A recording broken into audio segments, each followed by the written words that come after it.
officially announced their new flagship, the HTC M8. But it's not like we already knew everything was already going to happen anyway. I mean, this thing's been leaked but crazy up on YouTube, up on different websites everywhere. We already knew pretty much everything that was going to happen with this phone anyway. The HTC has more aluminum on this phone than the previous one before it. It has aluminum not only on the back but on the side bands as well, and not that little plastic piece that was on the side before.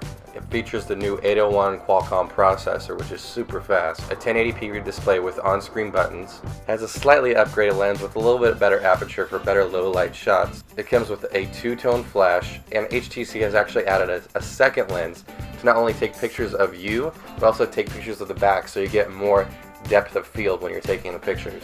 Now this feature with the dual shot with the two lenses is actually still a little buggy, so the API is actually online for developers to actually take it and make it more efficient and better. The software features are Sense 6.0, Android 4.4.2 KitKat. It already has a lot of the same features such as Blink Feed and Zoe already on it.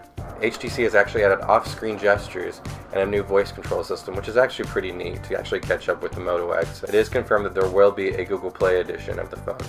That is good for you people that especially are bigger fans of vanilla Android rather than all scanned up HTC version of Android. And let's not forget, it also comes with those two front-facing boom sound speakers as well. Once I get my hands on one, you guys can expect a full in-depth review. HTC is also releasing a dock case at the same time to go with the HTC One. It's $50 extra. It's more of a thing just to show off rather than just to use all the time, but I'll have the link down below if you guys want to check that out. Microsoft has finally released Office for the Apple iPad. You can download all three popular of the Office tools. Microsoft Excel, Word, and PowerPoint are all up online. You cannot upload or edit custom files with this. The only thing you can really do is present or read these files. If you want to really get the full Office experience, you're gonna have to rely on your paid Office 365 subscription that you already have or want to pay to get. I'm having a really hard time understanding this because Microsoft's upper hand that they had in just a couple extra parts of the tablet game was the fact that they had Office on their tablets. And now that they've pretty much forked that over to Apple as well, it's kind of beyond me. Like I said before, it's not the full-fledged version, but it still might lead some people to head to the Apple iPad rather than staying with their Surface or their Surface Pro. So we'll see what this leads into and if it might be actually Microsoft's downfall. President Obama has actually announced that he will be cutting down on NSA tapping of US phone records.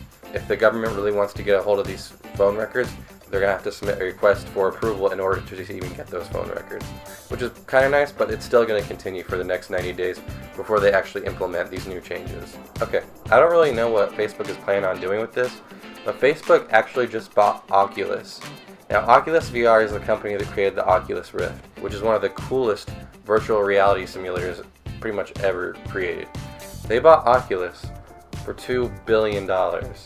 Now, Facebook has come out and said that they're not making any changes to the marketing plan or what Oculus is capable of, but I'm kind of curious to really see what they do with this. They have confirmed that they're not going to put a big Facebook logo on the front of the Oculus machine. Just an honorable mention on what's going on in the world. If you guys haven't heard, Leland Yee, a Democratic senator out of San Francisco area, has just been indicted for trafficking of assault weapons. And we're not talking about like handguns and M16s.